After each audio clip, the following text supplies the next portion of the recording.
சீலா மீனியே அடிபட்டு வந்திருக்கு.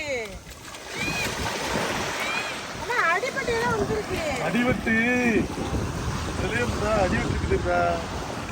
ஆனா இப்பதான் செத்து இருக்கு. கல்லு மாதிரி இருக்கு. சண்டை ஓட்டு வந்திருக்கான். பெரிய மீனோட சண்டை ஓட்டு அடிபட்டு வந்திருக்கு. நம்ம நேரம் லக்கு அமர்ந்துருக்கு. இப்போ நம்ம இங்கி மீன் பிடிச்ச மாதிரி வீடியோ எடுக்குமா? ஐயோ அது பார்த்தாலே தெரிஞ்சிருங்க. சரி அவளை கேவலமாலாம் பண்ண வேண்டாம். சீச்சி வாங்க போ. சரி வந்ததுக்கு இதை பொறுத்துட்டு போனேன். யாரு அதாவது ஏதோ ஒரு சாதாரண மீனை வெட்டி பொறுத்து சாப்பிட்டுலாம் பிடிச்சுன்னு வந்தா கிங் பீஸ், அதாவது மீன்களின் அரசனே நம்மளுக்கு கிடைச்சிருக்கான். என்ன மீன்? வஞ்சரம், சீலா. வெட்டி பொறுத்தா சுவைகளின் உச்சத்துல இருக்கு.